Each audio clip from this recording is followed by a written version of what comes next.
नमस्कार, अपना उत्तराखंड में आप सभी का स्वागत है। मैं हूं नीलू। करते हैं खबरों की शुरुआत। सबसे पहले खबर रुद्रप्रयाग से बड़ी खबर आ रही है, जहां पर केदारनाथ पैदल मार्ग में जंगल चट्टी के पास लैंडस्लाइड की वजह से 2 मजदूरों की मौत की खबर है, जबकि 3 मजदूर इसमें घायल हो गए हैं, जिन्हें इलाज के लिए गौरीकुंड भेजा गया है। तो इस वक्त देखिए, अलग अलग जगहों पर लैंडस्लाइड है, वहां पर काम भी चल रहा है और खबर यह मिल रही है कि केदारनाथ पैदल मार्ग में जंगल चट्टी के पास लैंडस्लाइड हुआ है, जिसकी वजह से 2 मजदूर की मौत हो गई है, जबकि 3 मजदूर इसमें घायल हो गए, जिन्हें इलाज के लिए फिलहाल तो गौरीकुंड भेज दिया गया है। लगातार बारिश हो रही है उत्तराखंड में। इस वक्त कई जगहों पर अलर्ट मौसम विभाग की तरफ से जारी किया गया है और खास तौर पर चारधाम यात्रा इस वक्त चल रही है। यात्रियों से कहा गया है कि जब भी मौसम खराब हो आप ये पता करके ही निकले। लेकिन इस बीच लैंडस्लाइड हो रहा है, जगह जगह पर रोड टूटे हुए हैं, तो उसके निर्माण के लिए या फिर उसे दुरुस्त करने के लिए मजदूर लगे हुए हैं। और इसी दौरान अब केदारनाथ के पास बताया जा रहा है कि ये लैंडस्लाइड हुआ है जंगल चट्टी के पास। 2 मजदूरों की मौत हो गई है, जबकि 3 मजदूर इसमें घायल बताए जा रहे हैं। बातचीत करने के लिए दीपांकर भट्ट हमारे साथ जुड़ गए। दीपांकर, क्या जानकारी मिल रही है, कहां पर ये लैंडस्लाइड हुआ है? केदारनाथ जो पैदल रूट है उससे जंगल चट्टी के पास ये हादसा हुआ है, जब मलबा आने से 2 मजदूरों की मौत हुई है और 3 मजदूर जख्मी हुए हैं। उनको इलाज के लिए गौरीकुंड ले जाया गया है। खास बात यह है कि केदारनाथ पैदल रूट पर हम देखते हैं कि बरसात की शुरुआत में इस तरह की घटनाएं बढ़ती, खासकर मलबा आने की घटनाएं बढ़ती हैं। और इससे 2 दिन पहले हमने देखा था कि जंगल चट्टी के नजदीक ही मलबा आया था और काफी दिक्कतें वहां पर हुई थी। तो अभी यहाँ पर एहतियातन वहां पर पुलिसकर्मी तैनात कर दिए गए हैं और जो एजेंसी है सबको कहा गया है कि यात्रियों को किसी भी तरीके से यहाँ पर आने जाने में दिक्कत ना हो। और जब मलबा गिरने का हालात हो तो यात्रा को होल्ड करने के निर्देश भी दिए गए हैं कि अगर ऐसी जरूरत पड़ती है, कहीं पर हालात खराब होते हैं, तो वहां पर भी ऐसे तुरंत कदम उठाए जाएं। और खासतौर पर मुख्यमंत्री लगातार मॉनिटरिंग कर रहे हैं इस रूट की। हेलीकॉप्टर हादसा हुआ था, मौसम अभी भी खराब है, आज भी हेलीकॉप्टर नहीं उड़ पाए 2 दिन से लगातार। तो कुल मिला के श्रद्धालुओं को किस तरह सुरक्षित रखा जाए, ये गवर्नमेंट का कहना है और इसके लिए सारे वहां पर कदम उठाए जा रहे हैं। लेकिन अभी जो खबर यही है कि मलबा आने से 2 मजदूरों की मौत हुई है, नीलू, जो वहां पर काम कर रहे थे। क्योंकि रास्ता जो केदारनाथ है उस पर लगातार काम चलता है, क्योंकि सर्दियों के सीजन में वहां पर काम नहीं हो पाता, तो इस दौरान यात्रा भी चलती है, साथ साथ काम भी चल रहा होता है। कि 5 मजदूर वहां काम कर रहे थे, मलबा आने से इनमें 2 की मौत हुई है और 3 घायल हुए हैं। ठीक है दीपांकर, बहुत बहुत शुक्रिया आपका जानकारी देने के लिए। तो देखिए, इस वक्त उत्तराखंड में बारिश हो रही है, जगह जगह लैंडस्लाइड है। लैंडस्लाइड जोन कुछ जगह पर है, जहां पर खास तौर पर जो चारधाम यात्री है जो वहां से गुजरते हैं उनके लिए भी अलर्ट है, और जो वहां पर काम कर रहे हैं मजदूर उनके लिए भी अलर्ट है। लेकिन इस तरह के हादसे हो जाते हैं।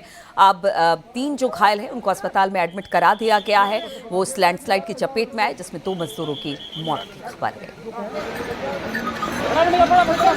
है। और हरिद्वार में एक अवैध पटाखा फैक्ट्री में भीषण आग लग गई। आग में झुलसकर 5 मवेशियों की मौत हो गई, जबकि 1 मजदूर इसमें घायल हुआ है, जिसे अस्पताल में एडमिट करा दिया गया है। फायर ब्रिगेड की 4 गाड़ियों ने बमुश्किल आग पर काबू पाया। बहादुराबाद के मूल दासपुर में अवैध पटाखा फैक्ट्री चलाई जा रही थी। ये तस्वीरें पटाखा फैक्ट्री के आपको दिखा रहे हैं। जब आग लगी और उसके बाद जब आग पर काबू पा लिया गया, तो हालात आप देखिए किस तरह के हैं। आग लगने का कारण शॉर्ट सर्किट बताया जा रहा है।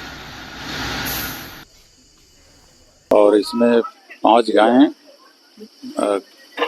जो की डेथ हो चुकी है और 1 आदमी को इंजर्ड बताया जा रहा है, जिसको हॉस्पिटल पहुंचाया जा चुका है। तो सर, किस तरह का काम यहाँ पर हो रहा था? किस तरह की फैक्ट्री? फुलझड़ी मंगाने का काम चल रहा है। देहरादून सचिवालय में धामी कैबिनेट की बैठक हुई है, जिसमें 3 प्रस्ताव पर खास तौर पर मुहर लगी। बद्रीनाथ धाम में मास्टर प्लान के तहत बन रहे आईएसबीटी की दीवार पर म्यूरल आर्ट वर्क के प्रस्ताव को मंजूरी मिली है। इसके साथ ही पशुपालन और डेयरी विभाग की गाय पर अनुदान देने की योजनाओं को भी मर्ज किया गया है।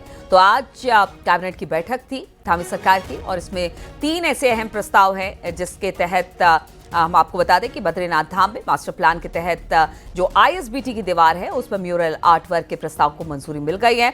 इसके साथ ही पशुपालन और डेयरी विभाग के गाय पर अनुदान देने की योजना को भी मर्ज कर दिया गया है।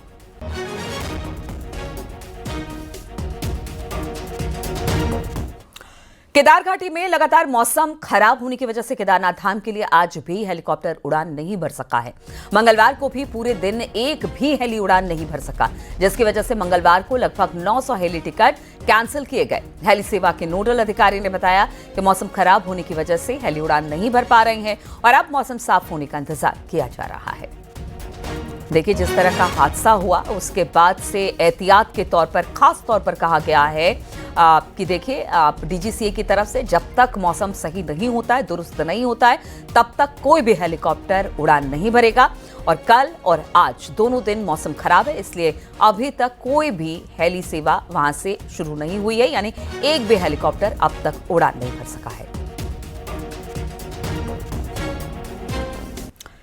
केदारनाथ में मौसम खराब होने के बाद हेलीकॉप्टर नहीं उड़ पा रहे। रुद्रप्रयाग के प्रभारी मंत्री सौरभ बहुगुणा का कहना है कि यात्रियों की सुरक्षा सबसे बड़ी है, इसलिए कड़ाई के साथ साथ नियम फॉलो किए जा रहे हैं। उन्होंने कहा कि जो भी ढिलाई बरतेगा उसके खिलाफ कार्रवाई की जाएगी।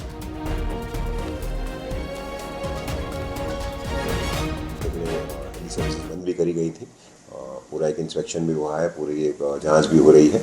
और अभी 2 दिन से, जैसे आपने बोला है, कल भी मौसम ख़राब था, आज भी जो मेरे पास खबर है कि मौसम वहाँ पर ठीक नहीं है फ्लाइंग के लिए। तो लेकिन ये विश्वास दिला रहा हूँ मैं आपके चैनल के माध्यम से समस्त श्रद्धालुओं को कि उत्तराखंड सरकार आपकी सेफ्टी को लेकर गंभीर है और कोई भी जो इसमें ढिलाई करेगा उसको बख्शा नहीं जाएगा।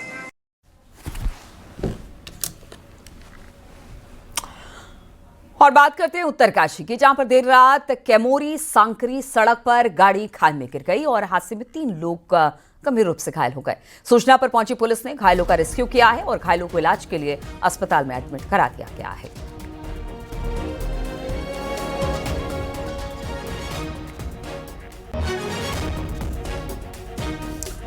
और अब चमोली से खबर लेते हैं, जहां पर बद्रीनाथ हाईवे पर पाखी के पास जोशीमठ की तरफ से आ रहा एक ट्रक जो था वो बेकाबू होकर सड़क पर पलट गया। हादसे में ट्रक ड्राइवर गंभीर रूप से घायल हुआ, जिसे इलाज के लिए अस्पताल में एडमिट करा दिया गया है।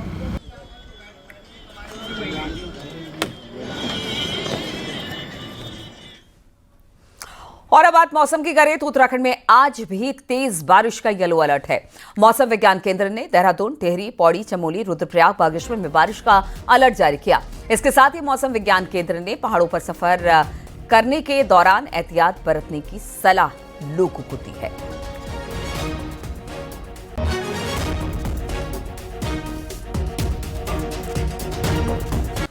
और 2013 में विस्थापन की राह देख रहा नैनीताल का खूपी गांव विस्थापन पर ब्रेक लग गया।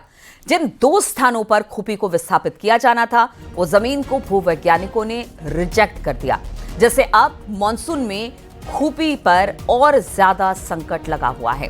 दरअसल नैनीताल जिला मुख्यालय के नजदीक खूपी गांव कई सालों से खतरे की जद में है। गांव की जमीन लगातार धंस रही है, वहीं कई घरों में बड़ी बड़ी दरारें पड़ गई हैं, जिससे ग्रामीणों में दहशत का माहौल है। हालांकि जिला प्रशासन मानसून के दौरान 17 परिवारों को विस्थापन करने की बात कह रहा है। खूपी में 17 परिवार हैं जिनको विस्थापित किया जाना है, जिसके लिए भूमि का भी चयन किया गया था 2 बार, लेकिन वो दोनों बार ही जियोलॉजिस्ट के द्वारा जो है उस भूमि को टेक्निकल ग्राउंड्स पर मना कर दिया गया था। उसके पश्चात जो है इसमें हमारे द्वारा फॉरेस्ट की भी लैंड की बात कर रहे हैं हम लोग, और उसका निरीक्षण प्रस्तावित है। अभी वर्तमान में जो मानसून काल आने वाला है उसके लिए हम ये व्यवस्था रख रहे हैं कि हम उनको उस जगह से शिफ्ट कराकर किसी राजकीय बिल्डिंग में या किसी अन्य प्राइवेट स्पेस में रखेंगे। पंचायत चुनाव के अभी भले ही तारीख घोषित ना की गई हो, लेकिन जिला पंचायत सदस्य पद को लेकर अभी से रस्साकशी शुरू हो गई है। हालात ये हैं कि बीजेपी और कांग्रेस दोनों ने ही अपने अपने ऑब्जर्वर भेजकर उम्मीदवारों की तलाश शुरू कर दी है। देखिए जरा ये रिपोर्ट।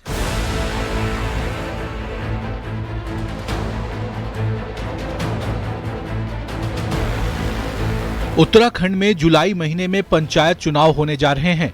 इसमें सबसे बड़ी और प्रभावशाली बॉडी है जिला पंचायत, जिसकी एक सीट 12,000 की आबादी पर होती है। कई विधानसभा क्षेत्रों में 4 से 5 तक जिला पंचायत सीटें आती हैं। यही वजह है कि इस पद पर सबकी नजर है। आम दावेदारों से लेकर मौजूदा विधायक, मंत्री और 2027 की तैयारी में जुटे नेताओं तक हर कोई चाहता है कि उसका समर्थक चुनाव लड़े, ताकि 2027 में जब वो चुनाव लड़े तो उसे मजबूत समर्थन मिल सके। बहुत सिंसियर वर्कर है, बहुत जनता के बीच में काम करने वाला है, तो उसका बहुत लाभ मिलता है, बहुत लाभ मिलता है, वो बहुत उसका लाभ मिलता है। और थोड़ा सा कभी कभार ऐसे लोग आ जाते हैं जो बनने के बाद फिर कुछ अलोकप्रिय हो जाते हैं, तो उनकी वजह नुकसान भी होता है। पार्टी के लिए ये स्ट्रक्चर सबसे महत्वपूर्ण है, क्योंकि विधानसभा और लोकसभा में भी आखिरी लड़ाई तो पोलिंग बूथ पे होती है, और पोलिंग बूथ इन्हीं गाँव से उठ के आते हैं। इन्हीं नगर निकायों से उठ के आते हैं, तो इसलिए इसके महत्व को तो कम करके आंका ही नहीं जा सकता। और इससे एक अंदाज भी लगता है कि ग्रामीण क्षेत्र और नगरीय क्षेत्र में लोग किस प्रकार अपना राजनीतिक निर्णय ले रहे हैं। राजनीतिक दल इसे किसी सामान्य पंचायत चुनाव की तरह नहीं देख रहे हैं। वे जानते हैं कि जिला पंचायत के जरिए 2027 की बिसात बिछाई जा सकती है। इसलिए जिला पंचायत सदस्य उम्मीदवारों के लिए बाकायदा बीजेपी और कांग्रेस ऑब्जर्वर भेजकर दावेदारों के नामों का पैनल बनाना चाहती है, ताकि कार्यकर्ताओं में तो एकजुटता बनी रहे और समर्थक नेताओं के बीच टकराव से भी बचा जा सके। जैसे ही कल अंतिम रिजर्वेशन फाइनल होता है, हम लोग अपने प्रेक्षकों को हर जिला पंचायत वार्ड में भेजने वाले हैं। वहाँ जिला पंचायत वार्ड में रहने वाले हमारे शक्ति केंद्र के संयोजकों से लेकर और उस जिला पंचायत वार्ड में रहने वाले हमारे प्रदेश तक के कार्यकर्ता की राय शुमारी के बाद एक पैनल बनेगा। उस पैनल के बाद फिर हम लोग यहाँ पर प्रदेश स्तर में उसकी जो टोली है, वो टोली में बैठते हुए विधिवत रूप से हर जिला पंचायत वार्ड के लिए अपने भाजपा समर्थित प्रत्याशी घोषित करेंगे। दरअसल चुनाव भले ही गांव की सरकार का हो, लेकिन नजर सबकी 2027 पर है। ग्राम पंचायत, क्षेत्र पंचायत और जिला पंचायत में जिसके सबसे अधिक समर्थक जीत कर आएंगे, 2027 के विधानसभा चुनाव में उसकी राह उतनी ही आसान मानी जाएगी। न्यूज़ 18 के लिए देहरादून से सुनील नौप्रभात की रिपोर्ट।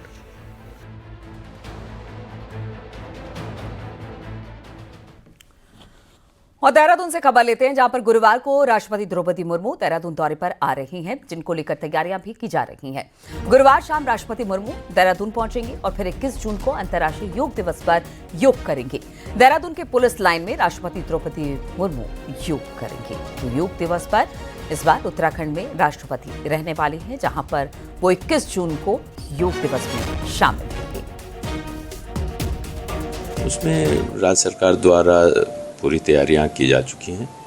माननीय राष्ट्रपति जी का 19 जून को यहाँ देहरादून में आगमन है।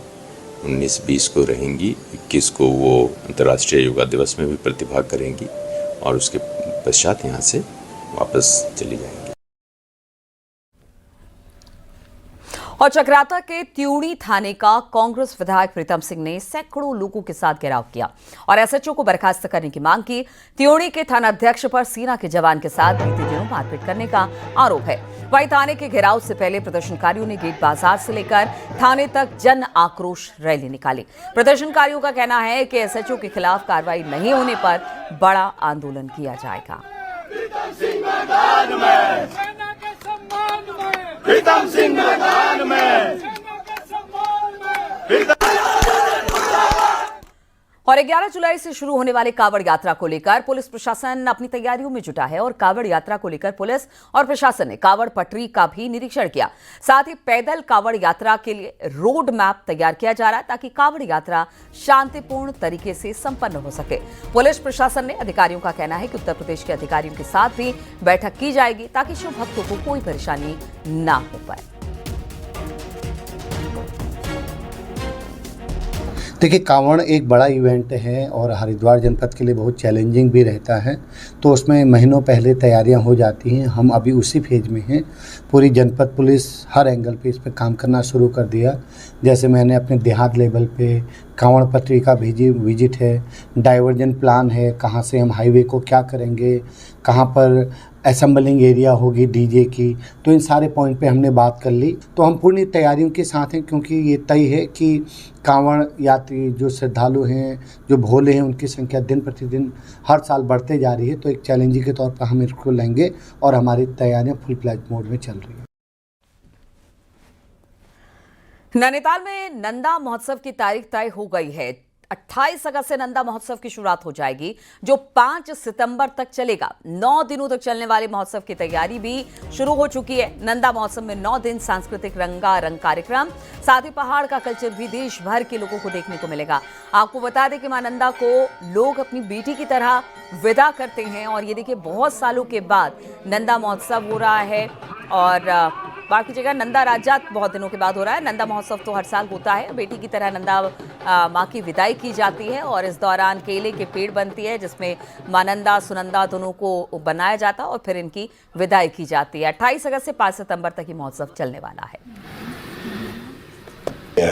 कि इस वर्ष 28 अगस्त से लेके 5 सितंबर तक 9 दिवसीय नंदा महोत्सव यहाँ पर होगा और रामसेवक सभा का ये प्रयास है कि हम अपनी संस्कृति, अपने कुमाऊं की संस्कृति, अपने उत्तराखंड की संस्कृति को जो हमारे श्रद्धालु आते हैं, बाहर से भी श्रद्धालु आते हैं, उन सबको जो है हम लोग उसको रूबरू कराएं।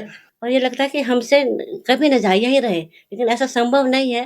वो परंपरा चली आ रही है और क्योंकि नंदा को हमने पार्वती का रूप भी माना है, तो ये इस वक्त विदा करते समय भावनाएं तो होंगी, क्योंकि इतने लंबे समय से इसकी मूर्ति स्थापना की जाती है, केले के पत्ते लाए जाते हैं। इतना केदारनाथ धाम में श्रद्धालुओं का सैलाब उमड़ रहा है। अब तक करीब 11,18,000 भक्तों ने बाबा केदार के दर्शन किए। मंगलवार को 27,424 भक्तों ने केदारनाथ धाम पहुंचकर बाबा केदार के दर्शन किए हैं।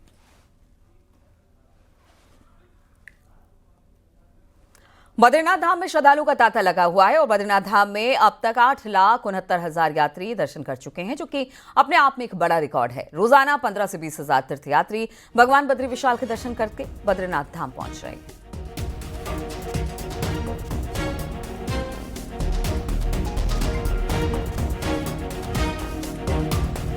गंगोत्री यमुनोत्री धाम में एक महीने में 10 लाख से ज्यादा रिकॉर्ड श्रद्धालु दर्शन कर चुके हैं। यमुनोत्री धाम में 5 लाख तीर्थयात्री दर्शन कर चुके हैं। वहीं अगर गंगोत्री धाम की बात की जाए तो 5 लाख से ज्यादा तीर्थयात्री अब तक दर्शन पूजन कर चुके हैं। मानसून की दस्तक के बाद भी आंकड़ा हर दिन 10,000 के पार पहुंच रहा है, जो बताता है कि किस तरह से चार धाम यात्रा को लेकर यात्रियों में उत्साह बना हुआ है। गंगोत्री धाम में बड़ी संख्या में श्रद्धालु पहुंच रहे हैं। इसमें गंगोत्री धाम में न्यूज 18 आपको दिखा सकता है किस तरह से गंगोत्री धाम में भक्तों की भीड़ लगी हुई है। सभी गंगा स्नान करने के बाद जो मां गंगा का मंदिर है वहां पे पहुंच रहे हैं दर्शन करने के लिए। लंबी कतारें आप देख सकते हो किस तरह से लंबी लाइन भक्तों की देखी जा रही है। आरा उत्सव यात्रा में देखा जा रहा है। बारिश और धूप के बीच में जो यात्रा चल रही है उसमें यात्रियों में बड़ा ही उत्साह है और सभी जो धाम में पड़ने वाले मंदिर हो, चाहे यमुनोत्री धाम हो, गंगोत्री धाम हो, केदारनाथ, बद्रीनाथ, दर्शन करके उत्साह के साथ अपनी पड़ाव को आगे बढ़ रहे हैं। और गंगोत्री धाम में भी बड़ी संख्या में श्रद्धालु पहुंचे हुए हैं और लंबी कतारें श्रद्धालुओं की मंदिर के सामने देखी जा सकती है। प्रदीप कुमार, न्यूज 18, गंगोत्री धाम, उत्तरकाशी। और दुनिया का सबसे बड़ा पंचेश्वर बांध कब अस्तित्व में आएगा, ये कह पाना तो कठिन है, लेकिन प्रस्तावित बांध के कारण नेपाल से सटे इलाकों में विकास योजनाएं शुरू ही नहीं हो पा रही हैं। हालात ये है कि पंचेश्वर बांध डूब क्षेत्र में होने के कारण बॉर्डर की दर्जनों योजनाएं इस वक्त दम तोड़ रही हैं। देखिए जरा ये रिपोर्ट।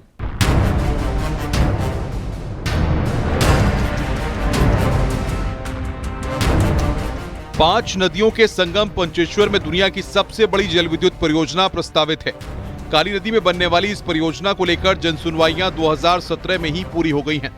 यही नहीं, भारत और नेपाल के बीच पंचेश्वर बांध निर्माण को लेकर अधिकांश मुद्दों पर एक राय भी नहीं बन पाई है।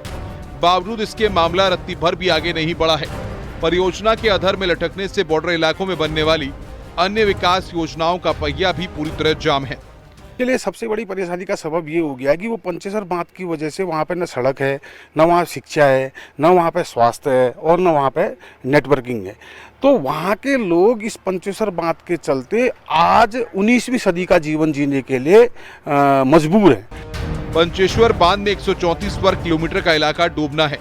बांध के इसी डूब क्षेत्र में जहाँ टनकपुर बागेश्वर रेल लाइन प्रस्तावित है, वहीं सामरिक नजरिए से अहम टनकपुर जौलजीबी रोड भी बननी है। यही नहीं, झूलाघाट में भारत नेपाल को जोड़ने वाला मोटर पुल भी प्रस्तावित है। लेकिन डूब क्षेत्र में आने के चलते ये तीनों बड़ी विकास योजनाएं कई चरणों में अटकी हैं। केंद्र और राज्य सरकार की योजनाओं में और सारे विकास कार्यों की पुष्टि हुई है, काम हो रहे हैं, अच्छे काम हो रहे हैं। अगर किसी काम में कोई परेशानी हो रही तो उसको मेरे को तो लगता नहीं, मगर फिर भी अगर कोई ऐसी समस्या आ रही तो वो समाधान जिले स्तर के अंदर हो जाते हैं। यही नहीं, काली नदी किनारे तटबंधों का निर्माण भी नहीं हो पा रहा है। हालात तो ये हैं कि रोजमर्रा की जरूरतों को पूरा करने वाली योजनाएं भी आगे नहीं बढ़ पा रही हैं। पंचेश्वर बांध डूब क्षेत्र में आने वाले 134 गांव के लोग स्थिति साफ होने का सालों से इंतजार कर रहे हैं, लेकिन लंबा समय गुजरने के बाद न तो बांध निर्माण की दिशा में कुछ हो रहा है और न ही इस इलाके में कोई विकास कार्य हो पा रहे हैं। नतीजा ये है कि हजारों की आबादी खुद को विकास की दौड़ में काफी पीछे महसूस कर रही है। न्यूज 18 के लिए किशन जोशी के साथ विजय वर्धन उप्रेती की रिपोर्ट। और रुकेंगे यहाँ पर छोटे से ब्रेक के लिए, जल्द लौटते हैं।